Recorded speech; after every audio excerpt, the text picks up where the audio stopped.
பிரார்த்தனா. எல்லோரும் எப்படி இருக்கீங்க? நல்லா இருக்கீங்களா? நான் ரொம்ப நாளாக வீடியோவே போட்டே 2 மாதத்துக்கு மேலே ஆக போகுது. Sorry guys. நம்ம இன்னைக்கு என்ன பார்க்க போகிறோன்னா, நான் நியூ இயரிங்ஸ் ஒன்று பர்ச்சேஸ் பண்ணியிருக்கேன். அது வந்துட்டு 4 கிராம்ஸ் கிட்ட. அது நம்ம பார்க்கலாம் எப்படி இருக்குதுன்ட்டு. 916 கேட்டால் 916 தான்.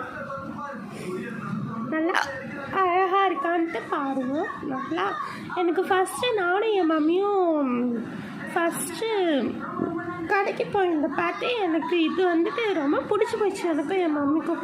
ஸோ வேறு கலெக்ஷன்ஸ் பார்க்கலாமேன்ட்டு நானும் பார்த்துருந்தேன். இதே மாதிரி மாடலு, இதே மாதிரி எல்லாம் வச்ச மாதிரி ஒன்று இங்கே செயின் மாதிரி வந்துச்சு. இதே மாதிரி மாடல்லாம் எனக்கும் என் மம்மிக்கும் பயமாகி போச்சு. இந்த மாதிரி வாங்கினா சரி குழந்தைங்கயாச்சும் அத்துரும். அதனால் வந்துட்டு நான் வந்துட்டு இந்த மாதிரி ஜிம்மிக்கு வச்ச மாதிரி பார்த்து வாங்கணும். இது நாங்கள் வாங்க எவ்வளோ கஷ்டப்பட்டோன்னு பார்த்துக்கோங்கன்னா, ஏற்கனவே எங்ககிட்ட ஒரு பவுனுக்கு வந்துட்டு குட்டி குட்டியாக நான் சொன்னல கம்பல், இந்த தாடையெல்லாம் எப்பயோ அடகு வச்சுட்டோம். இந்த கம்பல், ஜிமிக்கி, அப்புறம் வந்துட்டு வேறு தாலி, இதெல்லாம் அடகு வச்சு அந்த நகையை வந்துட்டு ப்ளச் பண்ணி வாங்கின கம்பல் தான் இது. இந்த கம்பல் 916 தான். இதுக்கே எங்களுக்கு வந்துட்டு அதுக்கே அவன் காசு தர மாட்டேன் அப்படின்றான். நாங்கள் நல்லா பேசி அடித்து பேசி வாங்கிட்டு வந்தேன். ஆக்சுவலாக நான் வந்துட்டு இது வாங்கினது வந்துட்டு மார்வாடி கடையிலேருந்து தான் வாங்கினேன். இந்திக்கார கடையிலேருந்து தான் நான் வந்துட்டு வாங்கினேன். எனக்கு இது பிடிச்சிருந்துச்சு.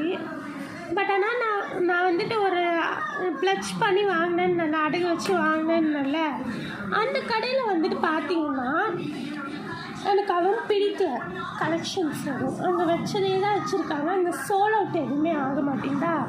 அதனால் எனக்கும் என் மம்மிக்கும் வந்துட்டு சரி இது இந்த கடை அவ்வளோ நல்லா இருக்காது அப்படின்னு நினச்சிக்கிட்டு நாங்கள் விட்டுட்டோம்.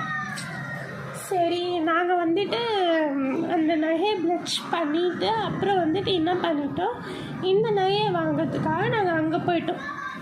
எங்கள் வீட்டு பக்கத்தில் இருக்கிற கடைக்கே போயிட்டு, அதுவும் ஒரு மார்வாடி கடை தான். இது எவ்வளோ வந்துச்சுன்னா 40,000 கிராம் நான் வந்துட்டு வீட்டில் போட்ட கணக்கு பார்த்தீங்கன்னா இது ஒன்று மட்டுமே 10,000, 1 கிராம் 10,000 வருது. 22 கேரட் 10,231 கிட்ட வந்துச்சு. அது கால்குலேட் பண்ணி பார்த்தா 40,924 ருபீஸ்